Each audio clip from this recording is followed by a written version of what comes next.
We have the power to determine who we trust to handle these big and scary kitchen table issues, including gun reform, because we are not powerless. We are powerful. When I say we are not powerless, say it with me. We are powerful.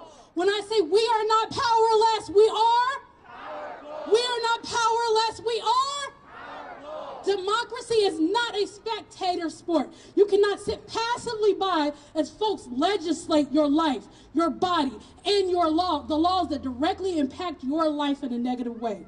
The stand your ground law, think about it. That is not a positive law. It is not going to have a positive effect. We are not powerless. We are powerful. We are not powerless. What are we? Powerful. We have to recognize our power. The proof is in the pudding. The Floyd verdict proved that. Who helped that come about? The witnesses, the young lady who recorded it, and the marchers. Yo, we are not powerless. What are we? Powerful. So I urge you to show up and show out. Make sure all your elected local folks know, your statewide folks, your national leaders know. Make sure they know that where you stand and where you want them to stand. Make sure they know you want gun control now. Make sure that you know that they know that you are not powerless. You are powerful. We are kitchen table voters. We are the community. We need to show up. We need to attend all of the meetings. We need to show up for all the rallies and the marches. We need to make sure we vote. We need to make sure we know how they voted on that bill. Because if they don't listen to us who hold the power, because we are not powerless, we are powerful, then we will vote them out. If they don't give us what we're asking for, we will vote them out. Us kitchen table voters, y'all, we're the electorate. And here in the United States of America, we are the people. We can change. It's about accountability. It's about transparency. It's about reformative justice and equality. We know our power because we are not powerless. We are powerful. We are the community. We are the electorate. We are the kitchen table voters. We can bring about change directed at social and systemic issues surrounding poverty, lack of opportunities, education, and violence of all kinds, including statehood violence. Today we stand together. If you are not registered to vote, get registered. Show up and show out in every election, including the local ones. Show up for the meetings. Attend your city council meetings. Watch what they're doing when they legislate. Listen to the god-awful people who are now voting on your behalf. And make sure you know where they stand on every issue, including, mostly, gun reform. Join social groups like Crooked River Action, Moms Demand Action. We thank these groups for being sponsors here. Come holler at me. Dimensions of Ism, let's talk. Because we matter. Kitchen table voters, y'all, we matter. They need to fear our vote because we are not powerless. We are powerful. They need to earn our support because we are not powerless. We are powerful. Because you will see us show up and show out because we are not powerless. We are powerful. We are the community. We are not powerless. We are powerful. We are the mighty and powerful electorate. We are not powerless. We are powerful. We are kitchen table voters. And we are not powerless. We are powerful.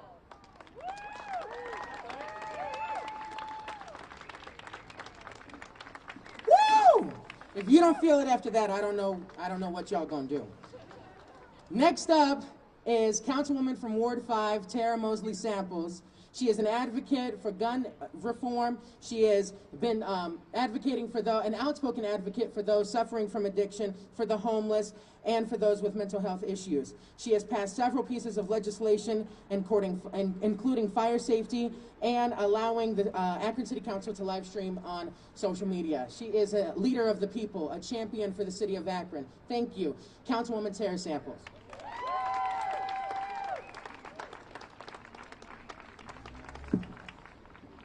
Thank you, Cody. I'm going to take Cody on the road with me.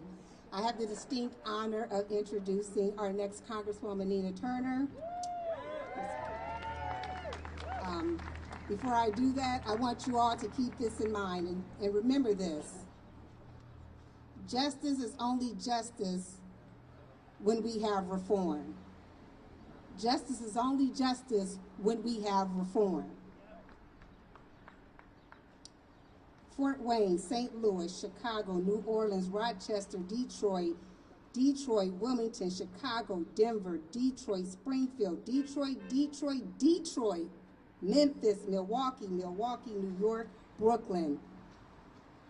That's only the first page of what has happened in the last 48 hours in this country as it relates to gun violence. Again, justice is only justice when there is reform attached to it. Remember that. And without further ado, I give you all your next Congresswoman, Nina Turner. Wow. Thank you, Council Lady. I appreciate that very much. And to everybody here, hold this a little bit. To all the organizers of March for Our Lives, thank you for your vision. And the young shall lead them. Thank you for your vision for standing up and affirming very clearly the type of nation that you expect to live in.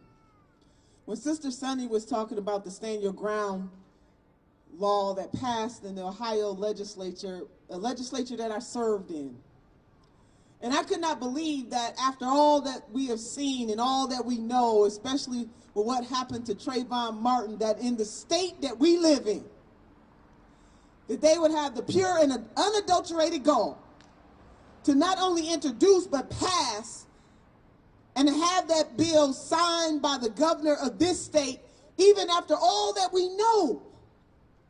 It tells me very clearly that there is something wrong in the great state of Ohio, but all that is wrong with this state, baby, we can make it right. Hello, somebody. We the people can make it right. So to the organizers of this event, I thank you, and the young shall lead them. The young gunners, maybe I shouldn't call them young gunners, we're talking about gun violence, forgive me. The young folks, we got to stop saying some of those things we've said in the past, the young folks. So Cody Cross, quoting him, the goal for Saturday is to take a stand against gun violence, violence in all of its forms, really, and to demand gun reform, and really to send a message that we the people say enough is enough. It reminds me of what the great activist and civil rights organizer Fannie Lou Hamer once said, I'm sick and tired of being sick and tired. Go ahead on Cody, lay that out. We got Sunny, who we just heard from. She said the march is about participants coming together to share their collective pain.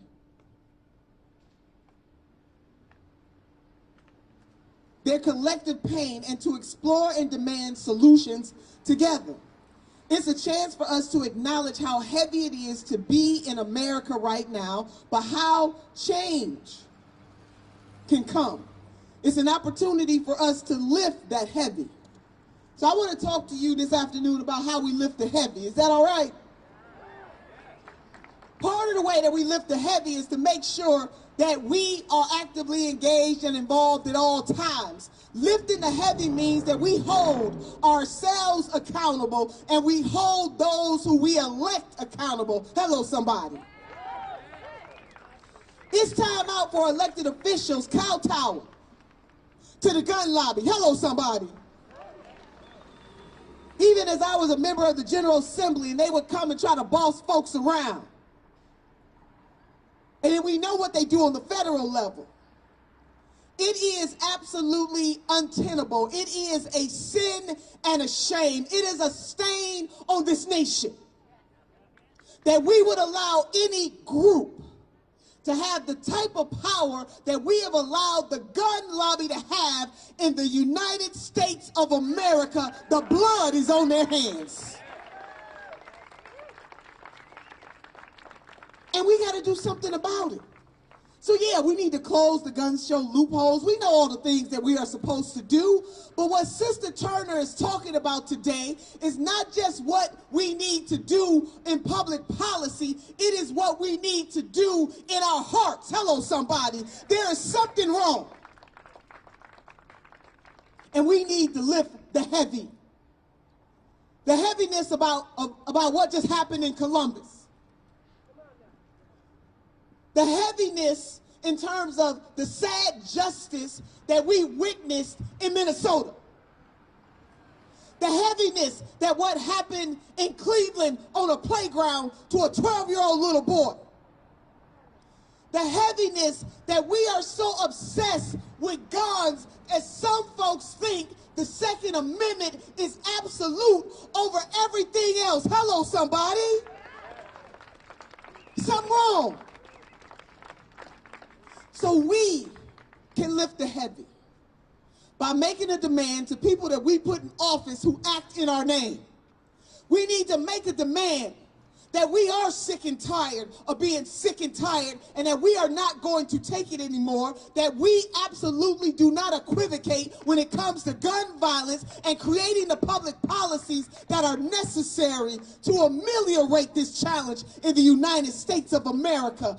That is on one end. On the other end, sisters and brothers, we have an obligation one to another, not to show indifference to this matter. You know, I was just glancing over an article this morning that my campaign manager gave me, and the author of this article was really talking about police violence. We got to deal with police violence on one hand, and then we got to deal with the other types of violences that happen in our community every single day. But what this author lays out is that there's a type of indifference that people just really don't give a and fill in the blank. Baby's here, I'm trying to keep it PG. People have to care. This is about what is in our heart. And so the conscious-minded people of this city, of this district, of this state, and this nation must continue to come together and make a demand. Yeah, we are making a demand, and that is what I love about the organizers of March for Our Lives. Our lives matter socially. Our lives matter politically. Our lives matter racially. Our lives matter economically. And that should permeate through public policy in all of its forms. And so we can no longer stand idly by and let elected officials who hold the people's power do whatever it is they think they want to do. They need to stop answering to their owner donors and answer to the people. We over it. Babies dying and they too afraid. Sandy Hook, I thought that was going to be the turning point. Hello, somebody. Even that wasn't enough. We need folks who have intestinal fortitude. And if they don't have it, then they got to go. We are not going to fall so in love with politicians that we the people are not willing to stand up and make a demand. Part of the demand is that gun violence is a scourge on the United States of America, and we all have an obligation to do something about it, especially the people we elect to office. Stop playing with it. We need to invest more resources in our community. As one of the hegemon nation on the face of the earth, it's really funny to me, puzzling to me, how we can increase the budget of the military-industrial complex, but when we talk about putting more money in education, more money in healthcare, more money in communities, putting people to work, there's always some kind of excuse about what cannot be done. I submit to you, in the words of President Nelson Mandela, that it always seems impossible until it is done. Sisters and brothers, I do believe that we can create the type of community, the type of nation where gun violence happens rarely. Hello, somebody. But the only way we're going to get to that is we got to put some sweat equity on this thing. We got to challenge folks, because it is not going to happen just because we hope for it to happen. It is going to happen because of conscious-minded people from all walks of life putting a little extra on their ordinary so that extraordinary things can happen. It can happen, sisters and brothers. We are marching for our lives today and the lives of generations yet unborn. Hello, somebody. So I don't want you to get weary and well-doing. So let me close with this. Again, to our young people who are leading the way on this, we salute you.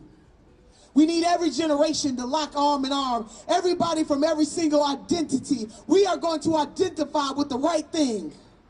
And the right thing is for us not to accept excuses when it comes to gun violence. There's always, always, always something that can be done. We can do it. So these are the words I want to leave with you. I'm feeling grandma this morning. Is that all right? Or this afternoon? Is that all right? And I want to talk to you about my grandmother's 3 bones. Many of you remember me telling this story. I got to leave this with you. The wishbone, the jawbone, and the backbone.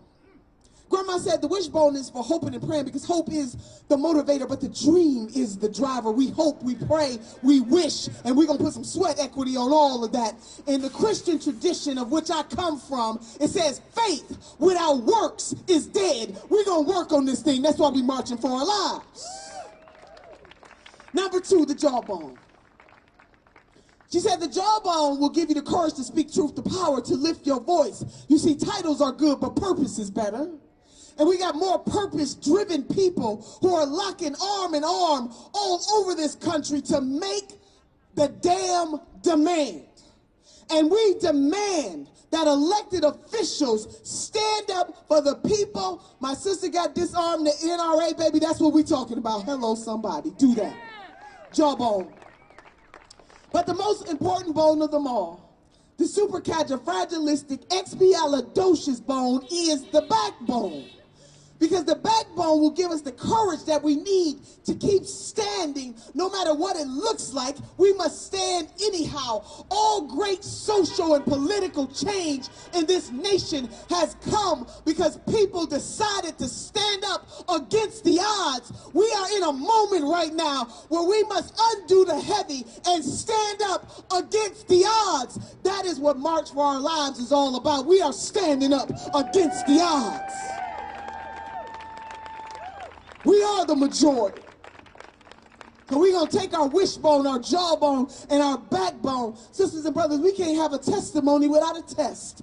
And we are being tested to determine whether we got fortitude or not, have courage enough, have conviction enough to do what is right in our time for ourselves and for generations that are depending on us to make the demand, to continue to stand, to undo the heavy, and to march for our lives. And I am marching right with you. Thank you so much, sisters and brothers.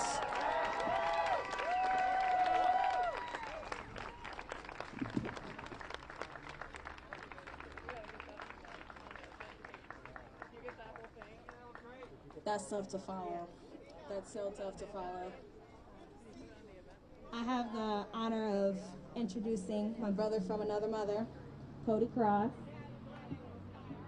Cody was born and raised in Akron, Ohio. He claimed to and spoke at the walkout at his school after the shooting in Parkland with his classmates, in solidarity with the Marjorie Stoneman Douglas students, as well as students across the nation. He continues to facilitate relationships with the Akron School Board, at which time he helped form the student school board. He was invited to participate in the WKYC social media student gun violence panel, where he discussed with several other high school students across Ohio about gun violence, how it impacts us and safety.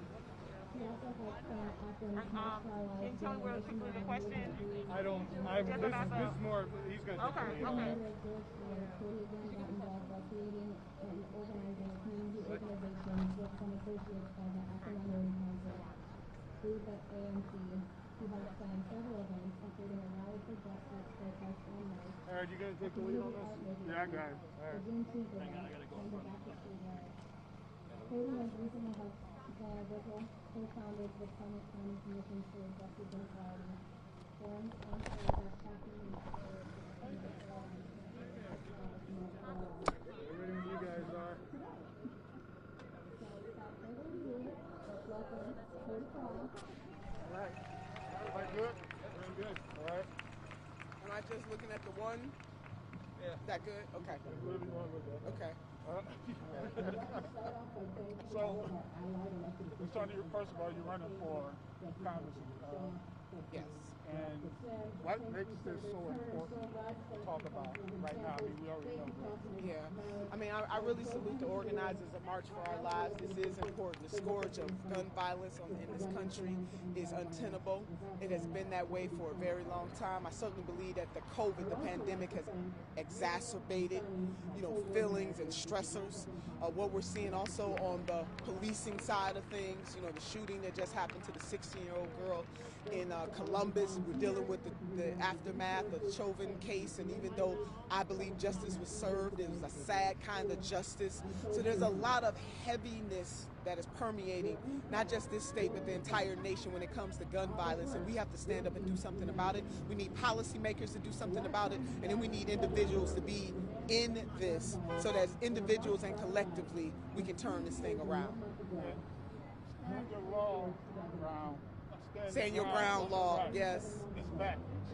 Okay? It's just a backwards idea to me. I don't know about anybody else. No, it is backwards. It makes no sense, especially when we know what already happened with. That's right. It shows an indifference to life. Yes. And again, treating the Second Amendment as if it is an absolute. Not caring about what happens when people stand their ground and the emotions that take place when folks are just walking around thinking that they can just shoot people and deal with it on the back end. I am ashamed of the state of Ohio, and had I been in the legislature at the time that it was going through, not only would I have voted against that bill, I would have organized against that bill as well. And I'm really disappointed in Governor DeWine because he should have vetoed that bill. I'm disappointed in my Republican sisters and brothers knowing all that they know. It's not like they don't know what stand your ground bills have done across this country. They knew that. And still in the face of all of the carnage, they not only introduced that bill, passed it through the legislature, but we have a governor who signed that bill. So where do we go from here? What do we, as far as voters, we know what voters can do. But it seems like no matter if we vote or not, we still have the same ignorance going on. It matters. It definitely matters when it comes to public policy. And so people have to get out there and organize earlier, do more, do what March for Our Lives are doing. We got to do that on a regular basis. People can't give up because it does seem at moments that this fight is so that we're not going to win, but we are going to absolutely win. So people have to organize, and they have to vote, and they have to organize, and they have to vote, and they have to organize, and they have to vote. It never stops until we put the type of people in legislatures that care about life, and that we put the type of people who are not afraid to stand up to the gun lobby in that Congress. And it is going to be the combination. I wish I could say it was just one of those things. It's going to be a multifaceted battle to deal with gun violence in the United States of America. It must be consistent and it must be constant. The fact that we even have to argue about somebody having a universal background check, Or closing the gun show loophole. yeah, I don't understand where we at with that. Right, it just, again, it makes no sense, and it is just this preoccupation with guns that permeates our culture. And so, yes, public policy will go a long way, but we got to get to the matters of the heart and have real conversations about what gun violence does to destroy communities. I had a family member who shot and killed his father and shot my aunt. His father was sitting in his favorite chair after work, watching TV, and his son comes in there and shoots him and kills him, and then goes on the hunt inside the house for my aunt. My aunt lived, but my uncle died. This family member has a mental health problem. How in the hell did he get a gun in the first place? So from lived experience, I understand what the scourge of gun violence can do. So on the one hand, we got to deal with gun violence, we got to deal with the proliferation of guns, we got to deal with how people who have mental health challenges get guns. And also let me say this, we're not going to put all this just on people who have mental health challenges too, because there's a whole bunch of people walking around here who don't have a mental health challenge and they have their hands on guns. We got to deal with the NRA, thinking that they are God, and how they control elected officials and what they decide to do and not do when it comes to public policy. And that is why I say there's a policy remedy and then there's a communal remedy too. And all of those things have to converge together to change this. We cannot continue this course with the scourge of gun violence in the United States of America. I have a question for you. What would you say to the people who own guns and just dismiss us right off the bat as everybody's coming to take them away for good? That's not true. We need them. We need gun owners, people who legally own guns. We need them to take a stand against the scourge of gun violence. These two things are not mutually exclusive. We need responsible gun owners to stand side by side with other people in this community and help us do something about it. Let's go ahead and close the loopholes. Why do we need military-style weapons on the streets? There should be some common sense gun reform that even legal gun owners can agree with and join us in the streets. They should be here with March for Our Lives. And there may be some, legal gun owners right now, side by side. We got to do this thing together. It's not an either or. We can do this together. Nobody's coming to take their guns. If you are a responsible gun owner, good for you. Use some of that responsibility and come and help us do something about the scourge of gun violence. We need all hands on deck. Thank you, guys. Okay. All right. Any additional questions, if you have anything, don't hesitate to reach out. My name is We must address the mental health issues through breaking down stigmas, ensuring All right, thank you. and mandating mental health screenings. Gun violence can be seen in many different ways, including hate crime and unjust law enforcement targeting communities of color. We must examine the ways that we police our communities to ensure that lives are valued equally, to ensure that Black lives matter. In the aftermath of Chauvin, or as I call him, George Floyd's murderer's verdict, we got accountability, not justice. There is a difference. We won't see justice until we reform our policing to ensure that everyone is treated fairly. And in the wake of nationwide media coverage of mass shootings, Chauvin's trial, and multiple innocent Black and brown lives being taken across the nation, Republicans elected from the state of Ohio, from across the state of Ohio, have passed a Stand Your Ground bill. The law that in 2012 allowed Trayvon Martin's murderer to be acquitted of murdering him. This racist law has made its way to Ohio. It basically allows an individual who owns a firearm legally, which is incredibly easy, to shoot someone immediately to defend themselves. There is no duty to retreat. If they feel threatened, they are able to shoot. And as we know, Black and brown bodies are often seen as threats simply for existing. This will allow racists to kill people of color they identify as threats and potentially get away with it.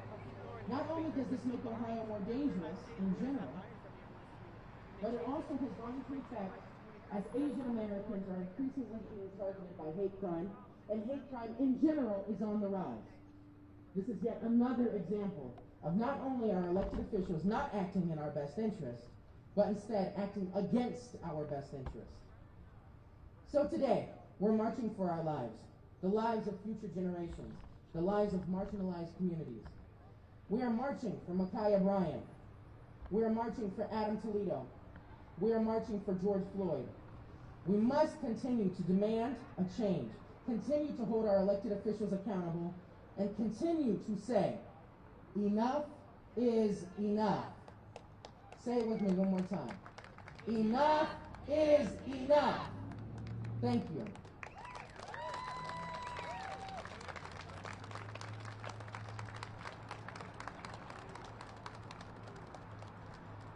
Next up, I have the pleasure of introducing Heidi Barnum from God Before Guns. Reverend Heidi Barham currently serves as Vice President of the Board of Directors of God Before Guns, which is a multi-faith coalition of individuals and faith-based communities working to reduce gun violence and injuries.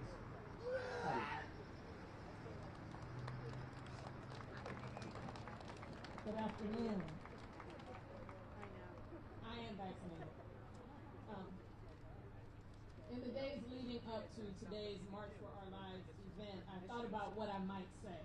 And as each day went by and I heard about yet another mass shooting, all I could think was, enough already.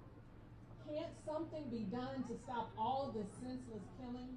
Why can't our elected officials pull together and do something to stop making it so easy for this to keep happening? Hasn't this been going on long enough? Haven't enough people died and been injured already? We would have thought what happened at Sandy Hook Elementary School would have been enough. I mean, who wouldn't be moved by the senseless death of 26 and 7-year-olds in a place like Newtown, Connecticut?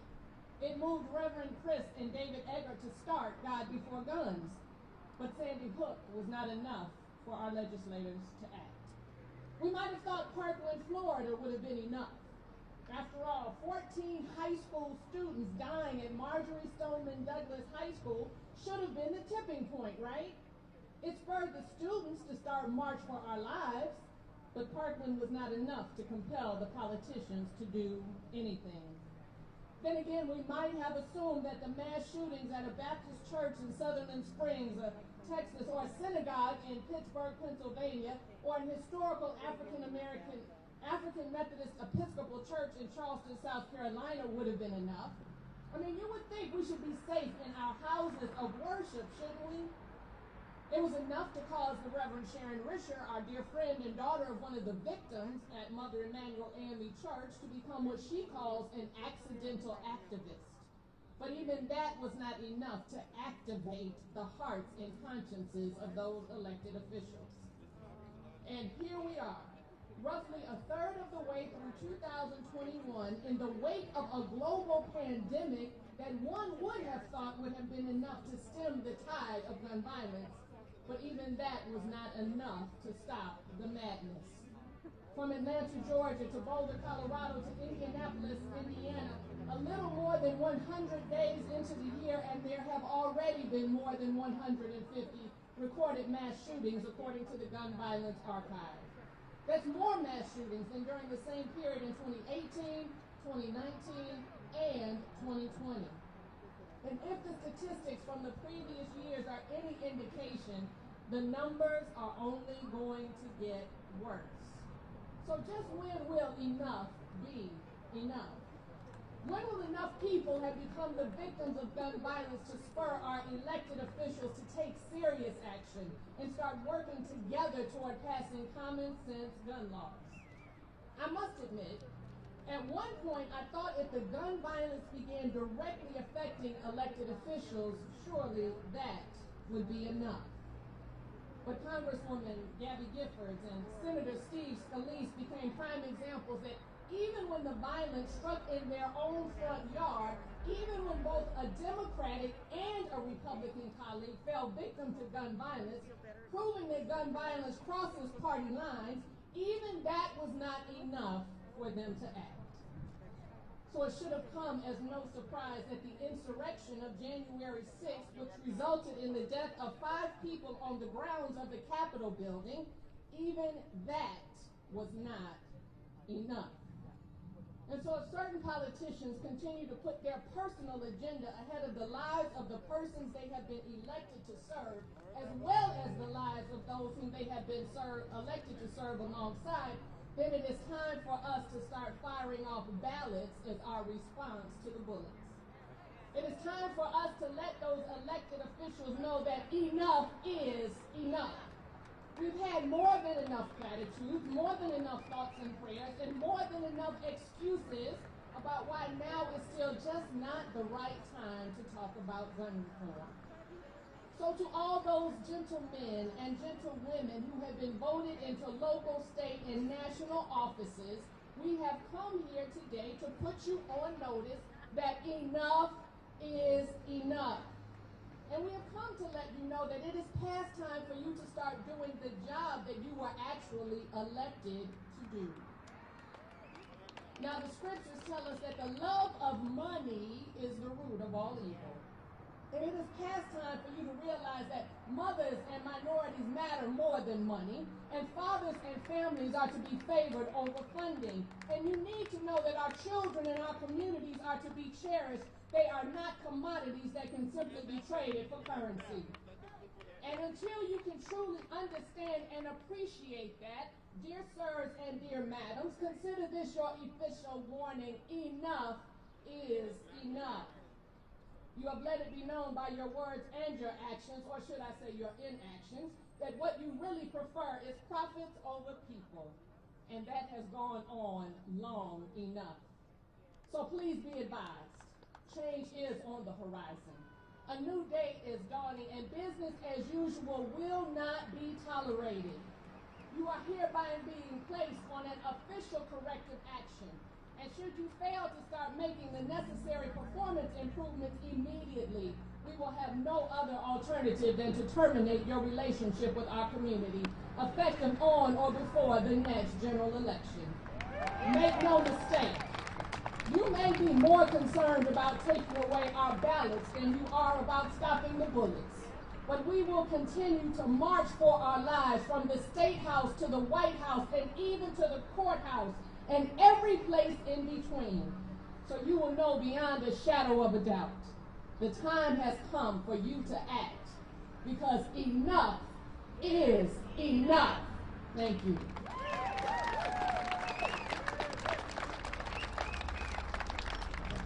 Next up, we have a good friend of mine, Councilman Shamus, Akron City Councilman for Ward 8, representing Northwest Akron, where he was born and raised. Elected in 2019, he is passionate about building a stronger and more equitable community in Akron, focused on inclusive economic growth and reimagining our approaches to public safety. Thank you, Councilman.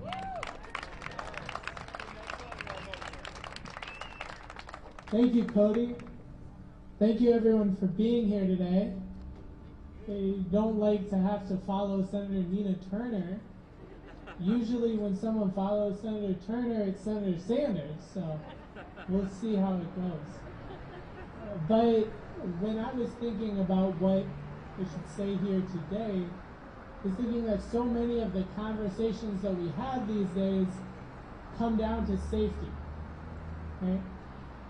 Because everyone deserves to feel safe. Everyone deserves to be safe.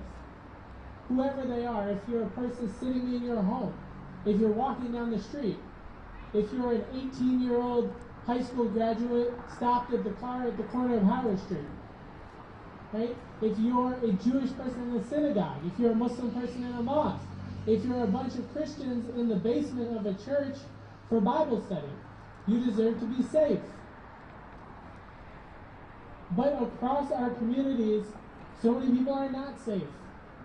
We see the terrible amount of gun violence here in Akron that predominantly falls on our black community. We see school shootings all across the country. We see mass shootings that are now happening again because the lockdown is over. And that was one of our silver linings of COVID. It's so tragic. But what that comes down to is that we all have to dig down and understand our common humanity, right? Because we all have different lived experiences. We all come from different places. We all have different walks of life. We eat different things. But we all deserve some basic things. We deserve to feel safe. We deserve a roof over our heads. We deserve health care, good education. But when we recognize the value in other people, when we want for others what we want for ourselves, we can begin.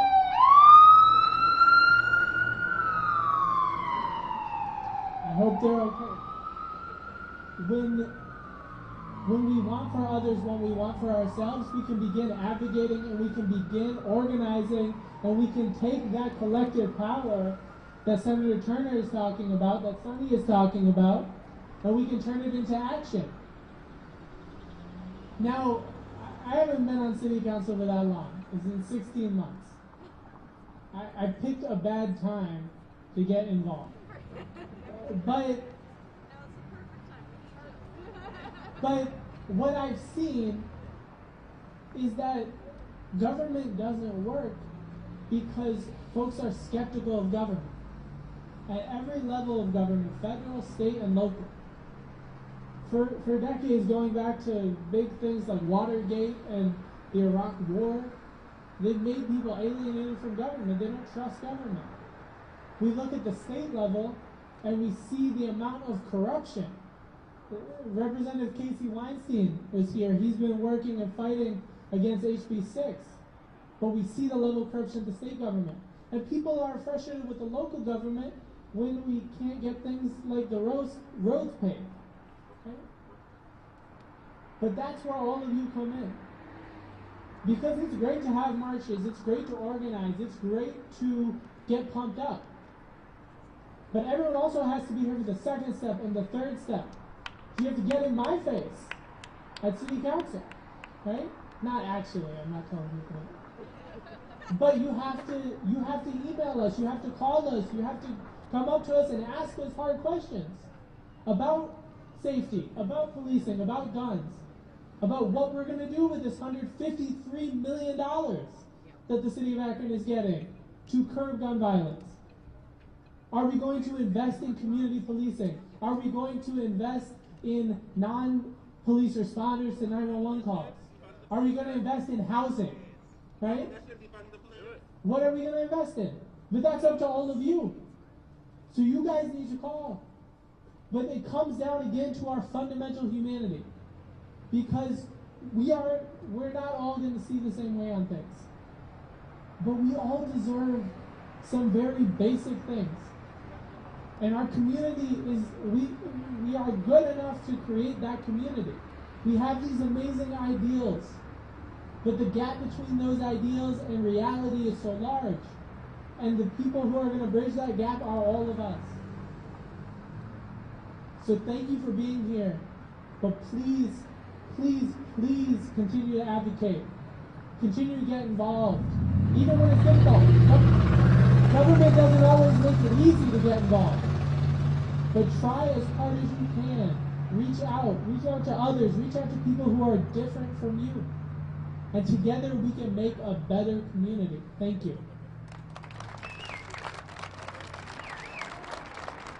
Thank you, Councilman. Next up, we have Haley Lancaster, who is the event lead for the Akron chapter of Moms Demand Action. She got involved with Moms Demand Action after the Parkland shooting in 2018.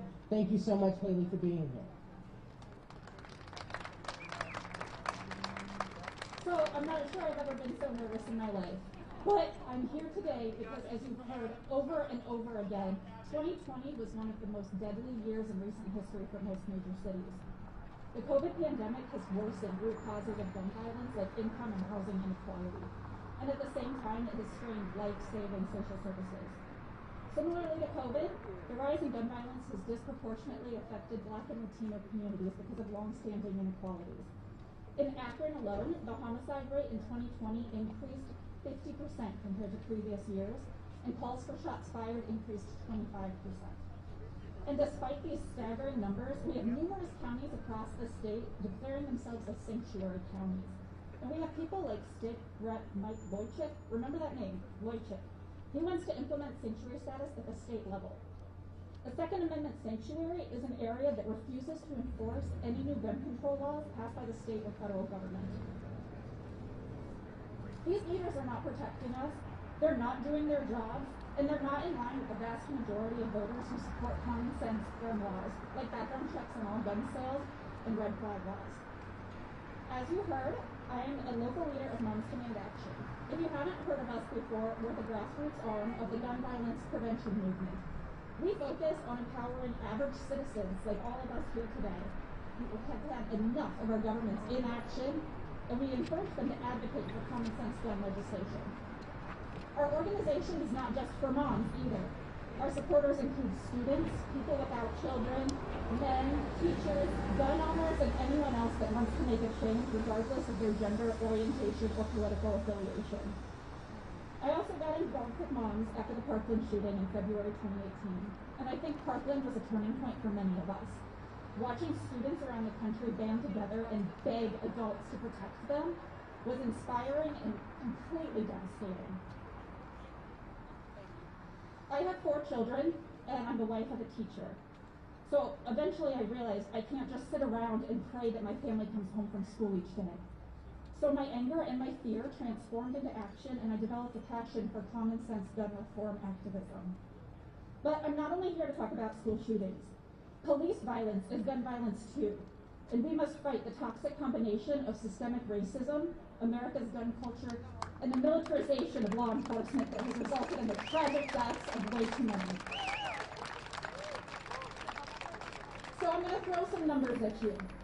95% of people killed by police are killed with guns, and a staggering 99% of killings by police between 2013 and 2019 did not result in an officer being charged with a crime. On an average day, police shoot and kill 3 people and injure 6 more. Black people are the victims of police shootings at a disproportionate rate, and they're nearly 3 times as likely to be shot and killed by police than white people.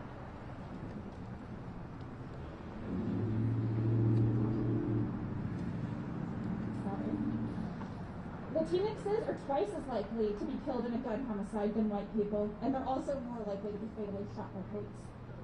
And according to a recent study by Stop AAPI Hate, from last March to this February, there were more than 3,700 reported racially motivated attacks against Asian Americans, primarily fueled by racist rhetoric from the former president. And by a more than 2-to-1 margin, these attacks targeted Asian American women. Every month in the U.S., an average of 53 women are shot and killed by an intimate partner. And there are many reasons for this kind of misogyny and violence, but weak gun laws are a key factor in the risks that women in the U.S. face. We've allowed tragedies like this to become part of the American way. 100 people die by gun violence each day in America. Thoughts and prayers won't bring them back, and even worse, it doesn't prevent tomorrow's 100 from being taken. This is a public health crisis that demands urgent action. If you can believe it, Congress has not passed a major federal gun safety law in more than 25 years. That long, deadly drought must end now, with the Senate passing common sense, life-saving background check legislation. The American people are with us. 93% of Americans support background checks, which includes 89% of Republicans and 89% of gun owners. My organization is prioritizing background checks because we believe that they are the foundation of good life-saving gun safety policy. There's bipartisan support for the Senate passing them into law as well. But just because we're prioritizing those laws doesn't mean we're not fighting for all of them, including a prohibition on assault weapons. And we won't stop until we fundamentally transform gun safety in America one law at a time. The president recently announced several life-saving executive actions, including to address skyrocketing city gun violence by unlocking funding from 26 existing federal grant programs for community-based violence intervention efforts, working to stop the proliferation of untraceable ghost guns that are the fastest growing source of illegal guns in the country, and more. And he would be the first to tell you that those actions are just the beginning and not the end of federal action on gun reform.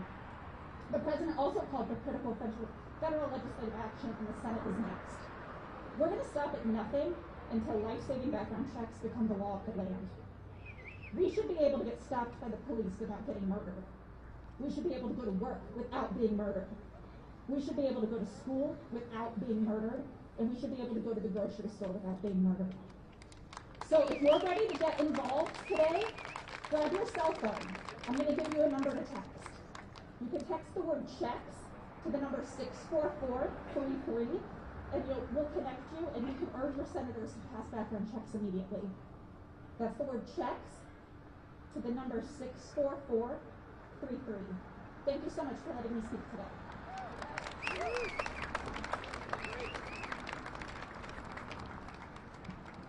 And now I'd like to introduce Beth Vild. She's the COO and Director of Programming at the Big Love Network, Akron's only environmental health equity organization.